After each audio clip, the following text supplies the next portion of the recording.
and sit down. Hello folks, Colin here, Vesta 67's workshop.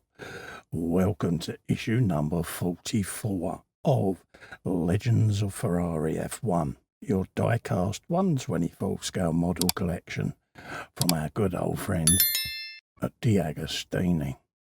Now, if you'd like to grab this collection for yourself, head over to their website. There's a clickable link in the description below. And you too can have this iconic collection of Ferraris. Who have we got this week, folks? We have got the Ferrari F10 from the year 2010, driven by Fernando Alonso himself, yes. Let's have a looky-loo. This was the two-time champion when he signed Ferrari.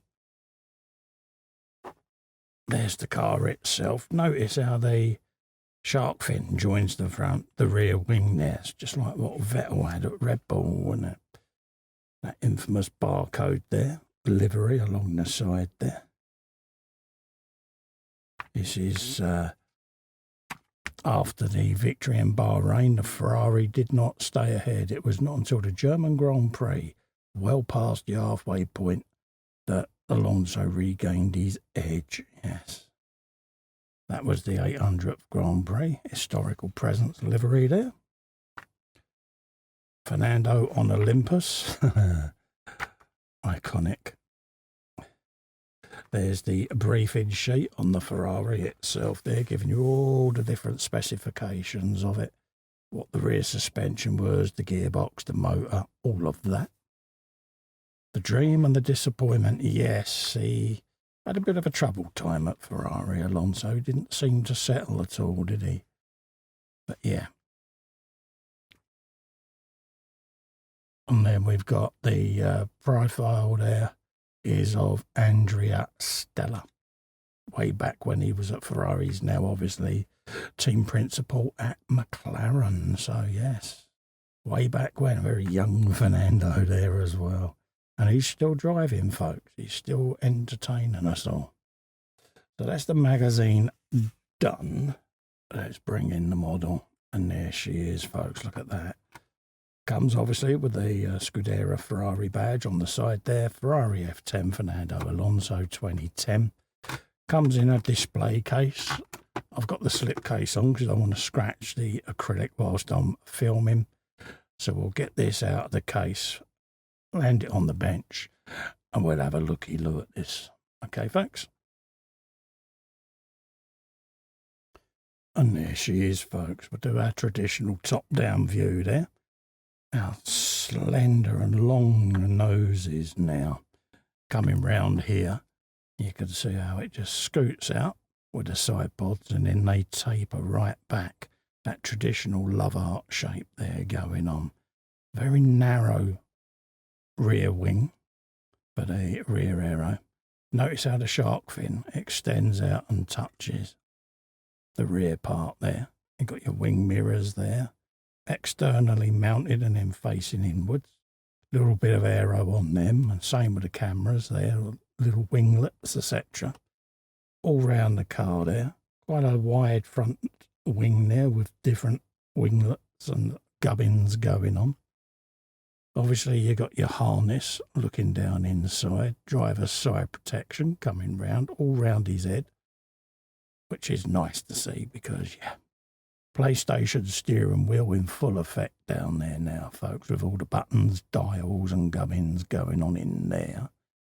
Again, driver's eye view right down the cab. Also, look at the rear end view there, folks. You've got a beautiful diffuser, bigger LED light. But how skinny that rear wing is. Nowadays, they're quite wide out. Does look quite noticeable when you see it. And then obviously the rear diffuser with different little winglets on each end there. The floor, if you notice as well, is quite squared off. Comes right out, and then obviously the air goes over the bib there. Round the back of this miniature little barge board, scoots right underneath here, and then out the rear, and it just pushes the floor down. And then obviously you've got your intakes at the front there, lifted quite up nowadays. And then air scoots through, comes out of these veins here, scoots along the rear.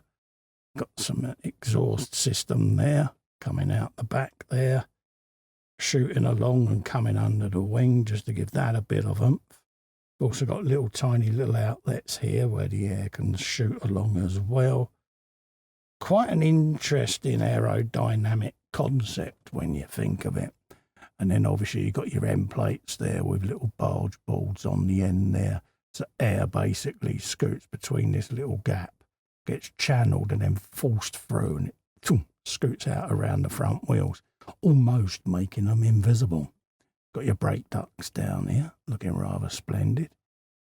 Walrus teeth there mounting the front wing, because if you notice the front end of the nose is quite high in this generation of Formula One rules.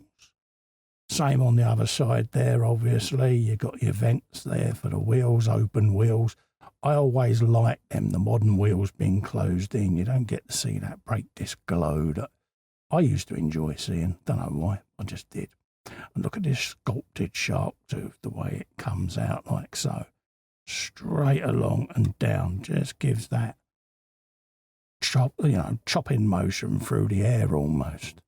Nice to see a good bit of head protection for the drivers there, because this was that era where, different safety features were coming in just to try to eliminate fatalities in the sport. And this was pre-Halo, obviously, which I think is one of the biggest innovations and safety features. Little weather winglet on the side there, little bit of carbon poking out there, just gives it a little bit of aero. Same along the front there, little bits of aero tucked in. But the cars, even in this era, was beginning to clean up and become a little bit more less cluttered, so to speak. But yeah, nice, beautiful model. And again, from the side, you can see how high up that nose is. But also, when you think the driver laying in there, how high up his legs must have been, the angle. Must have been quite an uncomfortable driving position, especially on your lower back. But anyhow, they get paid a lot of money, didn't they? Bridgestone tyres, back in the days of Bridgestones, folks. All the sponsors there. Quite interesting as well to see over the years how the different sponsors have come and gone from teams, and it's quite interesting to see brands that jump from one manufacturer to another. And I always find that quite fascinating. But I think that is a stunning example yet again of a beautifully made Ferrari. That is the Ferrari F10 from the year 2010. Driven by Fernando Alonso himself, folks. A beautiful example. So, if you'd like to grab these for yourself, folks, and add these to your collection, pop over to DeAgostini's website. Link in the description below. Pop. And you too can start this collection along with me. They really are stunning models, beautifully made, beautifully presented, and I think any discerning Formula One nut, Sarah Jane, and Ferrari buff, Sergeant Bones, would love these in their collection, not forgetting PJ as well. But yes, absolutely beautiful cars, folks. And go out and grab yourself a set. You know you want to, folks. In the meantime, to help me out, you can give little Fester a click in the corner there and subscribe to my channel. I'll be immensely appreciative, folks. Ring the bell whilst you're there. Select all to get notified of upcoming and future video content. In the meantime, thank you so much for coming in and keeping me company. Stay safe and well. Bye-bye for now.